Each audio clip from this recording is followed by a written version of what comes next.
Clear cut आहे. दादा तुम्ही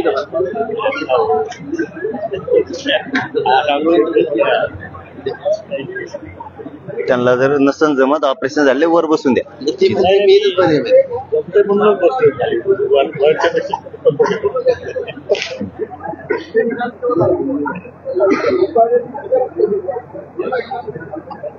दादा पाचो का मला दाखवा वाचल्यावर ऐकायला जाणार आता काय दाखायचं. फक्त दादा एवढं शिल्लक राहिलं आणि हे बी येतोय त्याचा नाही लोड हो. काय नाही हे मान्य आहे. आपण 4 केलते ना दादा येऊ का. आपण 4 केलते तर आता 3 झाले. त्याच्यात 3 होण्याचं कारण आपलं हैदराबाद गॅजेटियर याच्यात आलं. बर हा म्हणून शिंदे 4 मागण्या झाल्या असं म्हणायचं. 4 मागण्याच्या बाबतीत आपण बोलू का. बोला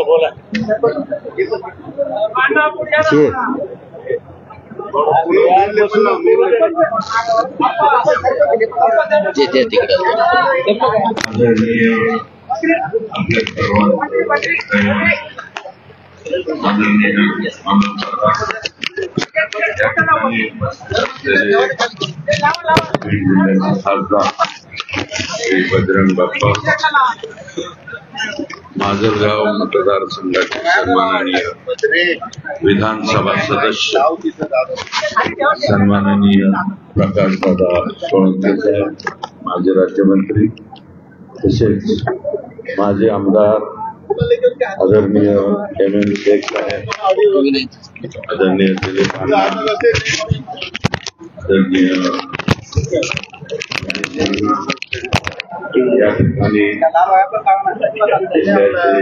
जिल्हाधिकारी आदरणीय साहेब, तेही शासनाचा निरोप आणि शासनाचं लेखी प्रमाणपत्र म्हणजे लेखी या ठिकाणी घेऊन आलेले आहेत. आदरणीय दादा या ठिकाणी उपोषणासाठी एकूण 8 मागण्या त्यांनी शासनाकडे मांडल्या होत्या. त्याच्यामध्ये राज्याचे मुख्यमंत्री यांनी 4 मागण्या ज्या आहेत त्याच्या बाबतीमध्ये सकारात्मकता या ठिकाणी दाखवलेली आहे. आणि म्हणजे जिल्हाधिकारी पातळी राज्याचे म्हणजे सीएम साहेबांचे श्रीकर परदेशी साहेब, GAD हा विभाग त्यांच्याकडेच आहे. जनरल ऍडमिनिस्ट्रेटिव्ह डिपार्टमेंट कडून या ठिकाणी मान्यता घेऊन या ज्या 4 मागण्या आहेत त्यापैकी याच्यामध्ये माननीय न्यायमूर्ती शिंदे साहेब समितीने राज्यभर तातडीने कुणबी नोंदण्याचे जे काम सुरू केलेलं आहे त्याच्या बाबतीतली जी आपली मागणी होती त्यामध्ये कुणबी नोंदी शोधण्यासाठी माननीय न्यायमूर्ती शिंदे समितीला 1 वर्षाची मुदतवाढ देण्यासाठी मान्यता देण्याची कार्यवाही सुरू आहे, ती देण्यात येईल. तसेच गॅजेटियरच्या बाबतीमध्ये आदरणीय दादांनी या ठिकाणी मागणी केली होती. हैदराबाद गॅजेटियर तपासून माननीय न्यायमूर्ती शिंदे समितीकडून त्याबाबतचा अहवाल घेऊन उचित कार्यवाही करण्यात येईल अशा प्रकारचं क्लिअर कट आश्वासन हे त्यामध्ये दिलंय. आता त्यामध्ये दादांनी औंध संस्थान, सातारा संस्थान आणि बॉम्बे गॅजेटियर या बाबतीतला उल्लेख आलाय. तर ते सुद्धा म्हणजे एवढाच विषय आता GAD कडून क्लिअर होऊन येईल. तोही आणि दादांनी सांगितलं एवढं क्लिअर केलंय तर तो पण येईल माझा विश्वास आहे. आणि त्याची कारवाई त्या ठिकाणी मुंबईमध्ये चालू आहे. राज्याचे मुख्यमंत्री दिल्लीत जरी प्रचारात असले तरी सुद्धा त्यांनी स्वतः ते सर्व प्रस्ताव मागून घेऊन त्याच्यावरती मान्यता दिलेली आहे.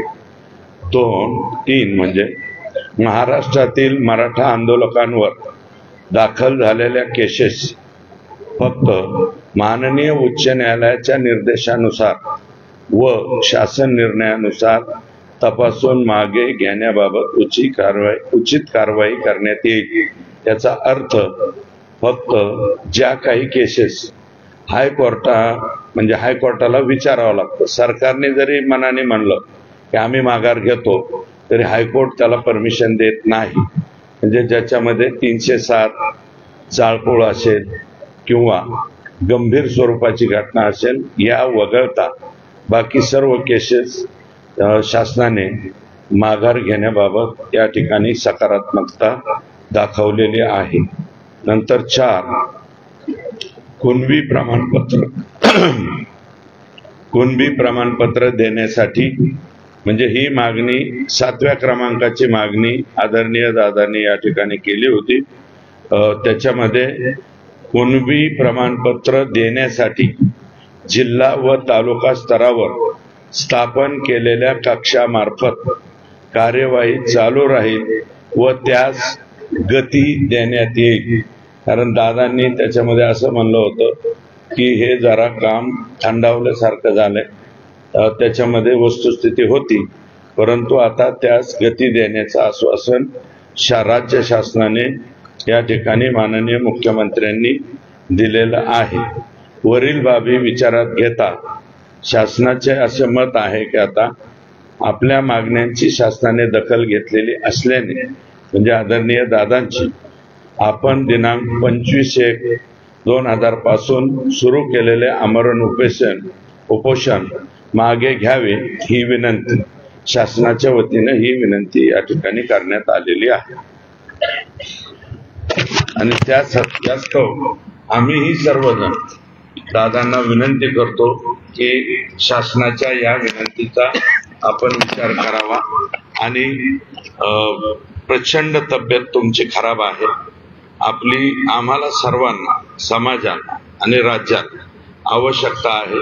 म्हणून आमच्या सर्वांची विनंती, कारण 8 मागण्या केल्या, जवळपास 4 मागण्या या आपल्या शासनाने त्याला होकार दिलेला आहे, हे या ठिकाणी स्पष्ट आहे. आणि आम्ही नाही, हे लेखी पत्र माननीय कलेक्टर साहेब हे दादांना या ठिकाणी देणार.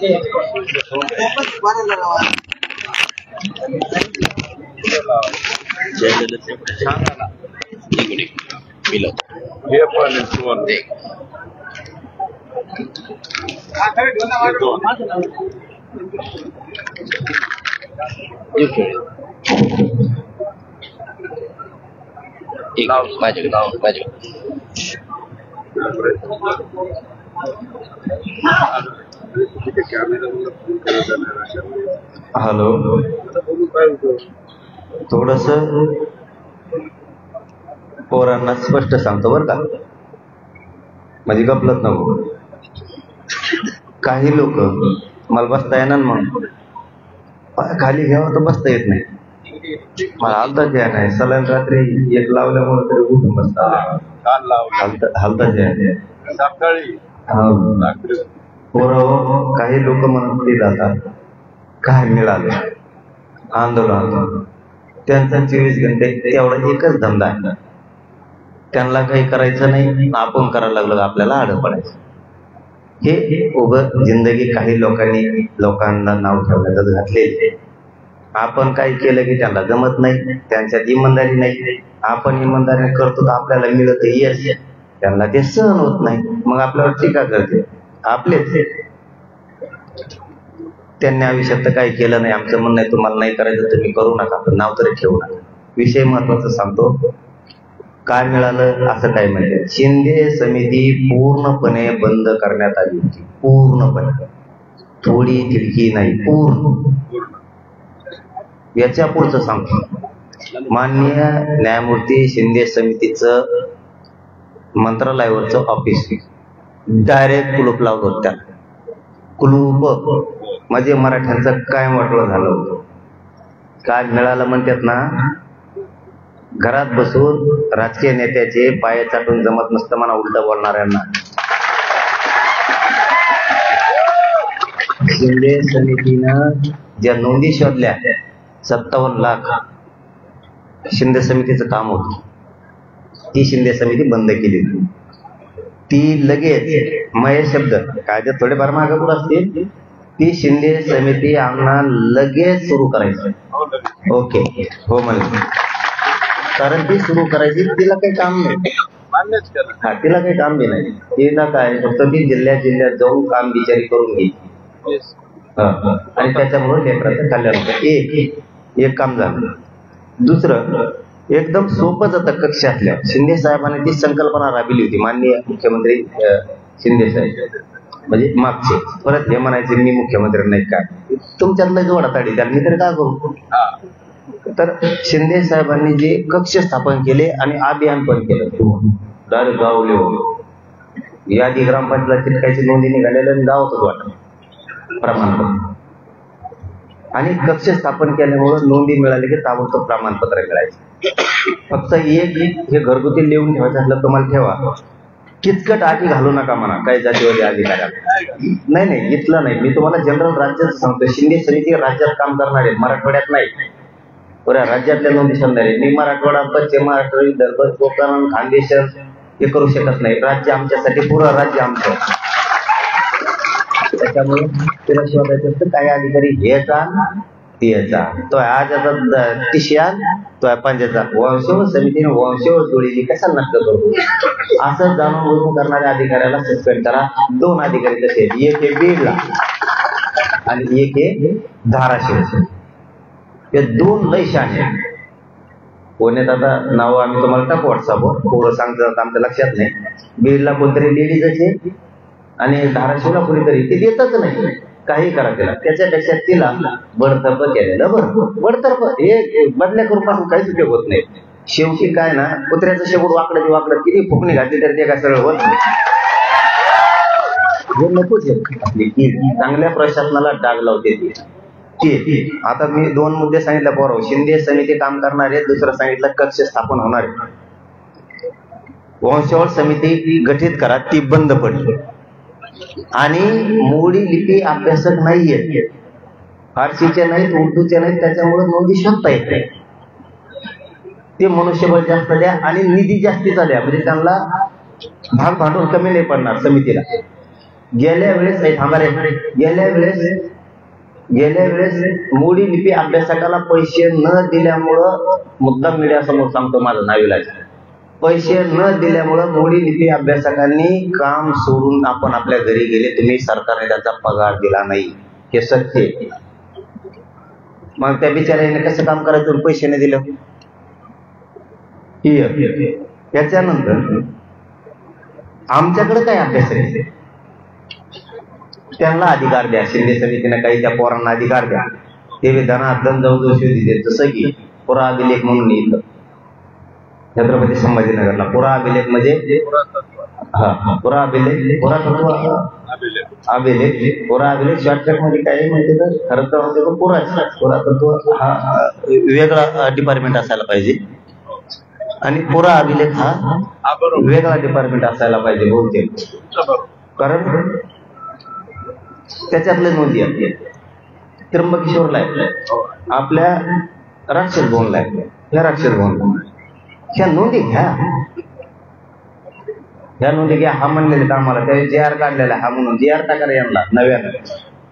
JR काढलेला JR डायरेक्ट काही रोखायचं नाही म्हणून, तरी काम होत नाही. आता शिंदे समितीच्या माध्यमातून ते सगळं करा.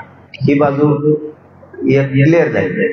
आता राहिली सातारा संस्थान, हैदराबाद गॅजेट, बॉम्बे गव्हर्नमेंट आणि औंध संस्थांचे जे पुरावे त्या संस्थांकडे ते पुरावे घ्यायचे. तर शिंदे समितीकडे हैदराबाद गॅजेट आहे, ते घेऊन सरकार पुढे ठेवून त्याची अंमलबजावणी सरकार करीत असं त्यांनी स्पष्ट म्हणलं. बरोबर आहे का?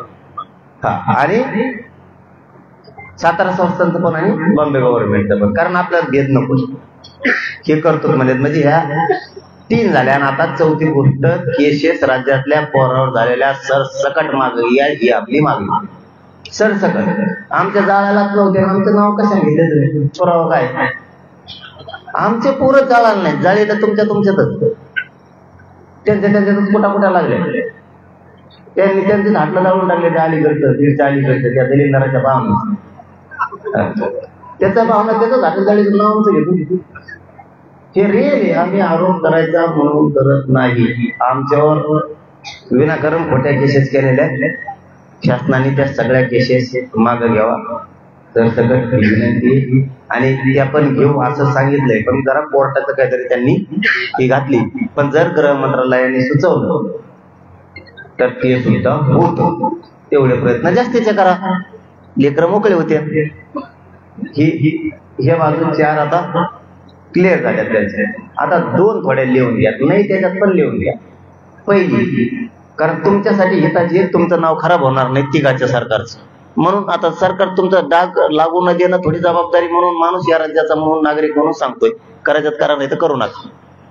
एसीबीसी जे तुम्ही 10% आरक्षण दिलं हे आम्हाला नको होतं, तरी हे बळच आमच्यावर लागलं, आमचं ईडब्ल्यूएस घातलं. आता त्याच्यात दिलंच तुम्ही एसीबीसी 10%. तर पोरांनी स्कॉलरशिप अर्ज करायचा कोणत्या मंत्रालयाकडे, शिष्यवृत्ती अर्ज करायचा कोणत्या विभागाकडे, सामाजिक न्यायाकडे करायचा का उच्च शिक्षण मंत्रालयाकडे करायचा. ओबीसीच्या सवलती जर आम्हाला 10% त्या लेकरांना लागू झाल्या तर त्यांनी लांब पोरांनी ऍडमिशन घेतले. आता कॉलेज त्यांना 100% फीस मागायला लागलंय. मग तुम्ही 10% आरक्षण दिलं का? सामाजिक न्याय आणि कोणतं उच्च शिक्षण मंत्रालय, उच्चकडे देऊन टाका ही कारभार. सामाजिक न्यायाकडे विचार करून बघा, परंतु शक्यतो उच्च शिक्षण विभागाकडेच द्या हा विषय. कारण ते क्लिअर होईल पोराच्या शिष्यवृत्तीचं, स्कॉलरशिपचं. साहेब परीक्षा आल्या आता मला वाटतं काहीतरी मार्च फेब्रुवारी 100% फीस माहिती कुठून भरायची होती. कोटी लाखांची फी, एमबीबीची, आर्किटेक्टची, इंजिनिअरिंगची, BSMHची. कशाला दिलं मग तुम्ही? ते 10% नको म्हणून दिलं. आणि ही भरपाई घेता का? आधी दिलं गोडी, मतदान घेतलं कच काढून निवडून आले, आणि आता कशाला म्हणता 100% फीस घेऊ. म्हणजे तुम्हाला डाग लागून द्यायला. आमची भावना समजून घ्या. शब्द आमचे खेड्यातले, तुम्हाला ते लागते नाही एखाद्या वेळेस. तुम्ही 10% दिलं पण 100% वसूल करायला लागला. लिटी बळी रडायला लागल्या ना. बापाकडे कोणत्या तोंडाचे पैसे मागायचे, बापाकडे पैसे येत नाही. ऊस तोंडात गेले आलंच नाही, आलं नाही. पट्टा पाडा नाही, पट्टा पाडा नाही हे शब्द एक सरकारला कळायचं नाही. आता काय लय अवघड आहे ते गुगलवर शोधिते. हे आमच्या अर्थ काय 3 महिने त्याच्यात घाली. ही रिअल परिस्थिती. बाबा पट्टा पाडा नाही, आणखी कारखान्याचा बाप नाही येईल, पोरीने पोरांची भरायची. ही मुद्दा एक घ्या. दुसरा जे सांगायचा आहे, ईडब्ल्यूच्या माध्यमातून ज्या पोरांनी ऍडमिशन घेतलेले ते जशात तसे ठेवा, ते उडू नका.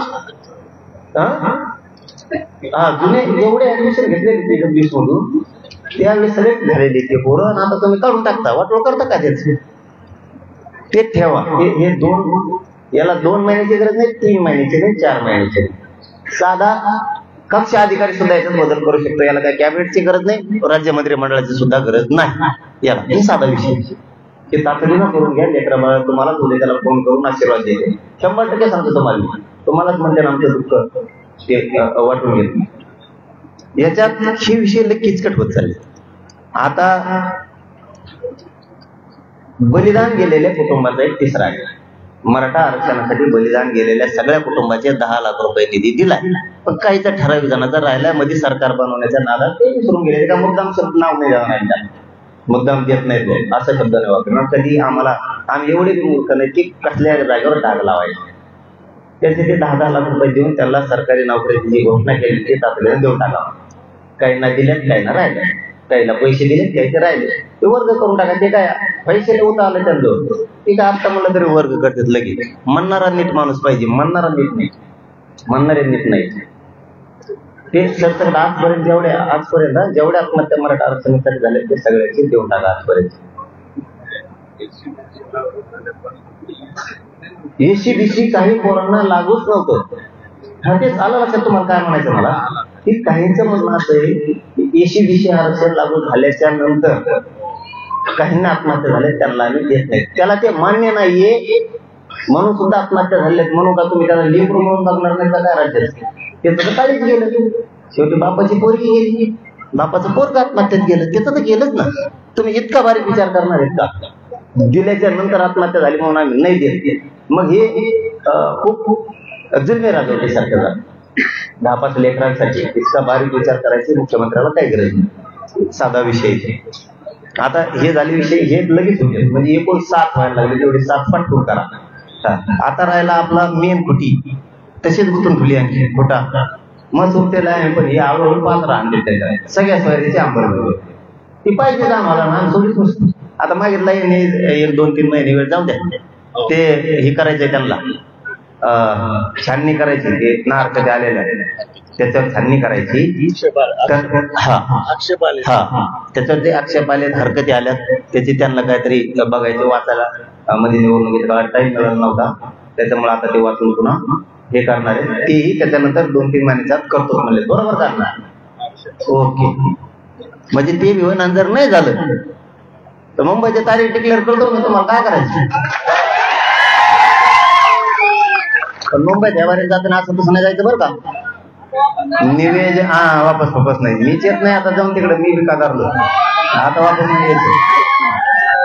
आता आपण एकदा गेलतो, 2012च्या कायद्यात दुरुस्ती केल्याशिवाय मराठ्यांना ओबीसीतून आरक्षण घेता येत नाही, कारण 2012चा 2001च्या कायद्यानं मजबूत केलेला आहे 2012चा कायदा, म्हणून ओबीसीचं आरक्षण मजबूत झालेलं आहे 1967चं, 2001, 2000 आणि 2012 नुसार. मग मराठ्यांना जर ओबीसीत आरक्षण पाहिजे असलं तर तुम्हाला 2012चा कायदा दुरुस्ती करावीच लागत होती, त्याशिवाय तुम्हाला मिळत नव्हतं. कारण तुम्हाला ओबीसीच्या आरक्षणाचं वरचं नव्हतं पाहिजे, तर ओबीसीच्या आतलं पाहिजे होतं, आणि तुम्हाला आतलं पाहिजे असेल तर 2012चा कायदा दुरुस्त करावाच लागत होता, म्हणून ती सगळ्या सोयऱ्याची अधिसूचना काढली. ते राईट आहे तिथपर्यंत, पण तिथून पुढे अंमलबजावणी न केल्यामुळे आपली फसवणूक झाली. तर आता मुंबईला जाऊन अंमलबजावणी करून माघारी येऊ सगळ्या मागणीची. फक्त जाताना आपल्याला आता पहिल्यासारखं निवेदन करावं लागेल चांगलं, आपल्याला 100 तुकड्या करावं लागते, आणि एका तुकडीत कमीत कमी आपल्याला 50-50 हजार पोरग पाहिजे. आपल्याला ते निवेदन स्ट्रॉंग करायला लागणार आहे, कारण आपण जसं मुंबईत ज्यावेळेस शिंदे साहेब मुख्यमंत्री होते त्यावेळेस गेलो होतो, त्यावेळेस आपण पोरं आनंदात नेले, आनंदातच माघारी आणले, पण आरक्षण घेऊनच आलं. त्याला आरक्षणच म्हणजे सगळ्या सोयरीचं अंमलबजावणी राज्य विटीस धरलेलं आहे, म्हणजे ते का साधा विषय नाहीये. साधा विषय असता तर इतके विरोधात गेलेच नसते. आपल्या बिगर मंत्रीपद मिळालेले सुद्धा काही काही त्याच्यात विरोध करत होते त्या टायमात. म्हणजे हे खरंय, हे खरंय, सगळे सोयीची अंमलबजावणी लहान विषय नाही. आपण जरा निवेदन करू, गडबड नको. आपल्याला जर पोलिसांनी मुंबईत जाताना हाणलं,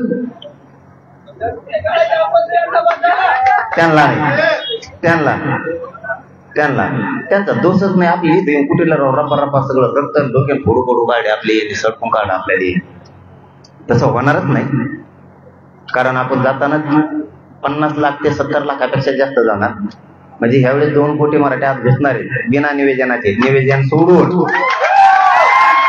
मग त्यावेळेस आपल्याला जर पोलिसांनी आणलं तर आपण पोलिसाला असं बोट सुद्धा नाही लावायचं.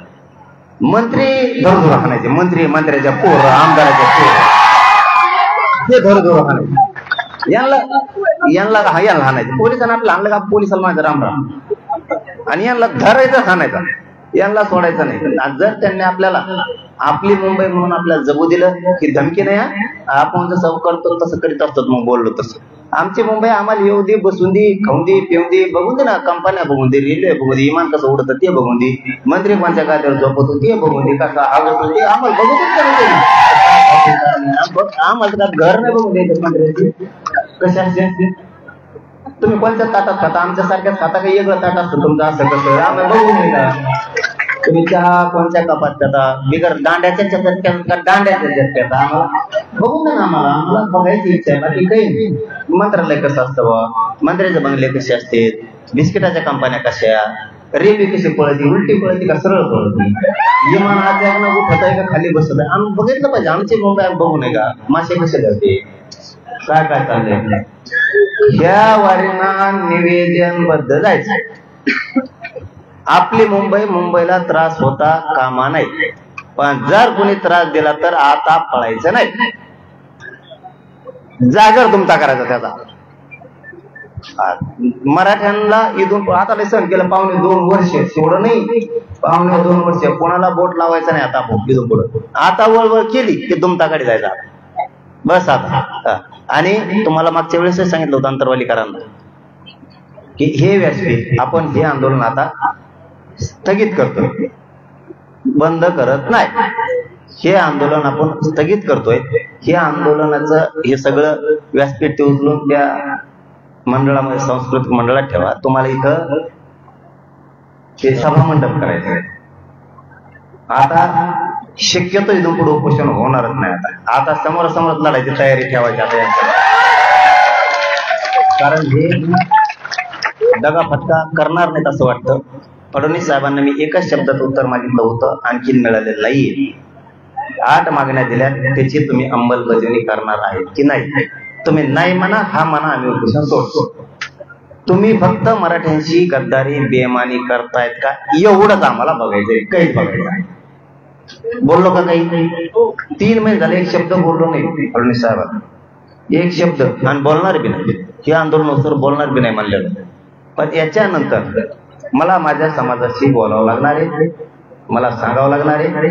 तुम्ही जर मराठ्यांच्या मागण्याची अंमलबजावणी नाही केली, जर बेमानी केली, तर मी ओरिजिनल मराठ्याचा पिल्लू आहे. मी सुखाचं तुम्हाला चालवून देणार नाही.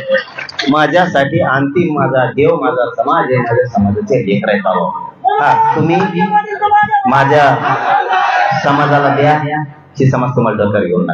बस काही करायचं नाही. माझ्या राजकारणात हात करा, काय करायचं आम्ही सगळ्या पक्षाचे लेकर मोठे करायला. भाजपचे पोरं मोठे होणार नाही त्याच्यात, शिवसेना राष्ट्रवादी काँग्रेसचे लेकर मोठे होणार नाही त्याच्यात. मी काय वाईट बोलवतो, तुम्ही मला आग चालत, मग राग, मग मी लावतो वडी.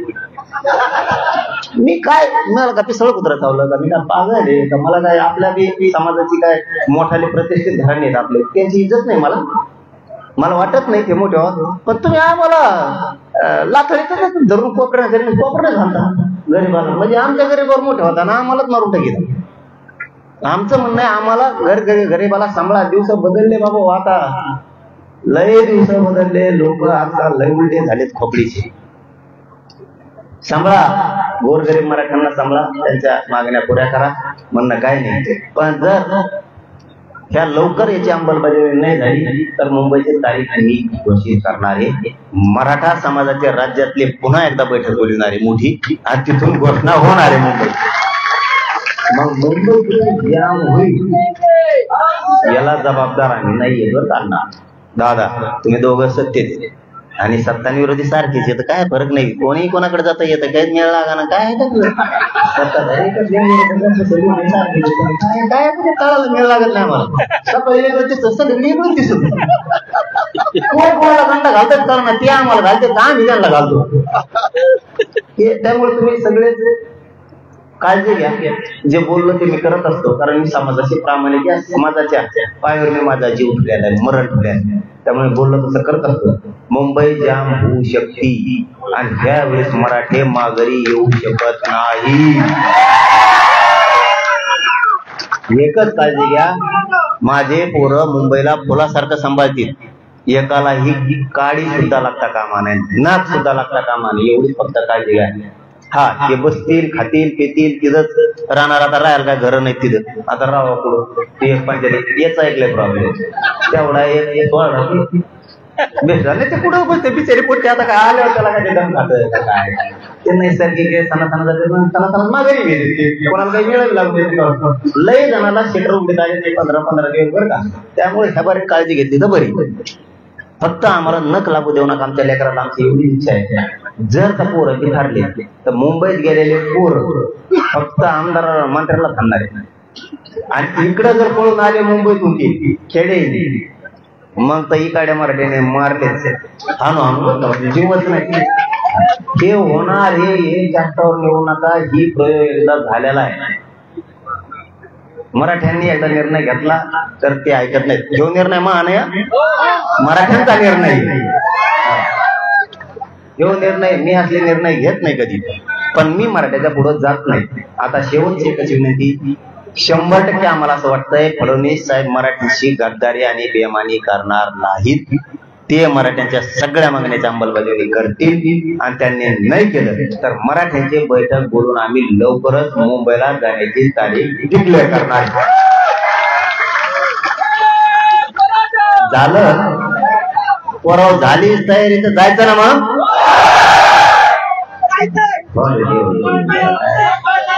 चला आपण हे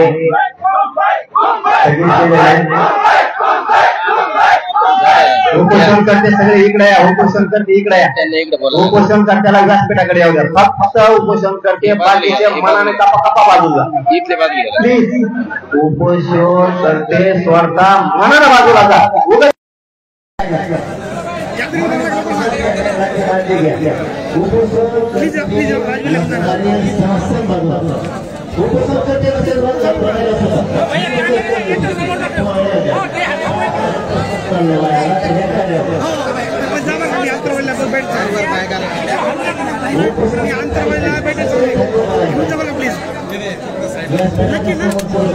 दादा दादा दादा ओ दादा ओ दादा ओ अरे समोर नका ओ दादा ओ दादा दादा ओ दादा लाईव्ह चालू आहे समोर नको साईडला साईडला का साईडला अरे भैया ओ लाईव्ह चालू नाही काय काय ऐका नाही फोन करायचं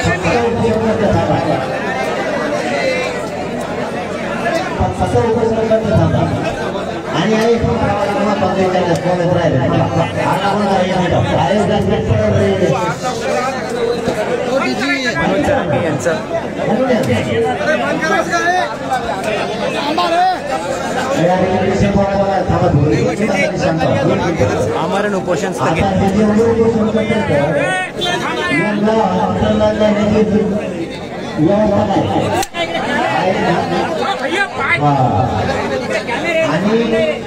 हॉस्पिटलला काही म्हणते आपले काय आम्ही इथूनच गावात असे म्हणायचे. हॉस्पिटलला जाऊन चेकिंग करा 2-3 जागेवर. आणि अण्णा ह्या पोरांना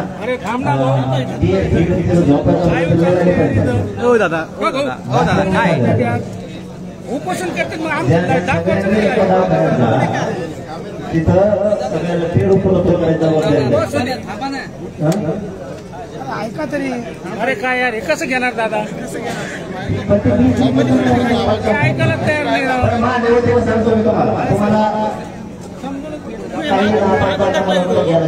कॅमेरे काय करणार काही जागा कलावती परिस्थितीची जागा तिथं काही जागा काही शिबिरला साहेबांनी 50 आणि नसतं व्यवस्था तुम्ही जर नागऱ्यामुळे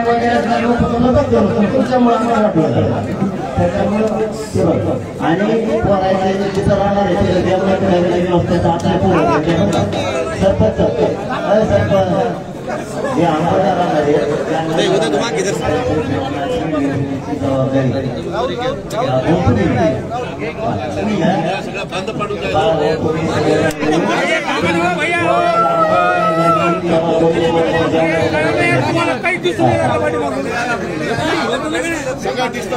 सगळ्यांचं बंद पडलं सगळ्याचं बंद पडलं हे माग सरकार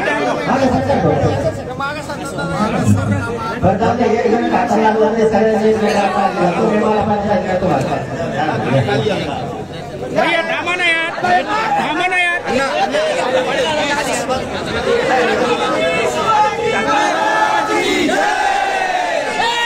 मराठा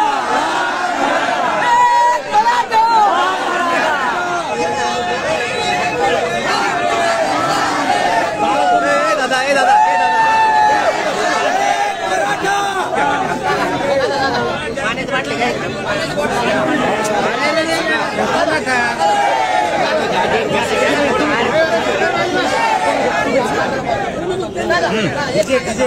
यार माणसं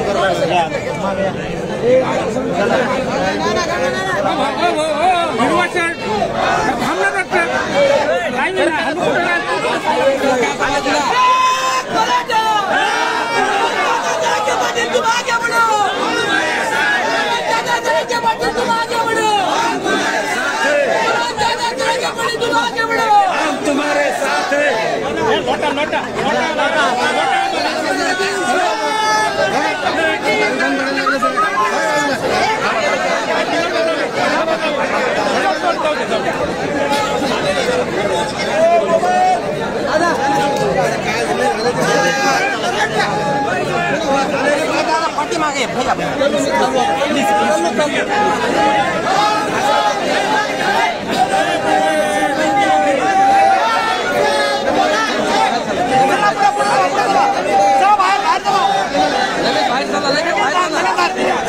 अरे भैया चला पुढे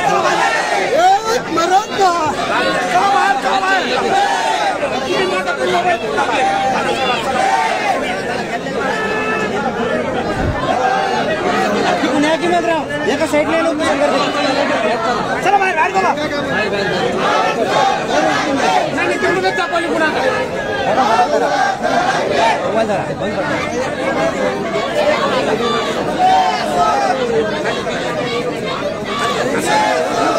मागे घेणार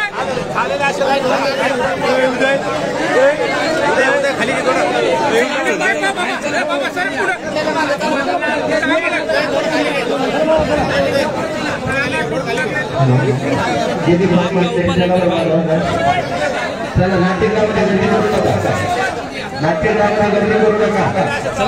चला पुढे पुढे चला पुढे चला चला रे चला बस उदय उदय उदय दादांचा हात दुखायला आता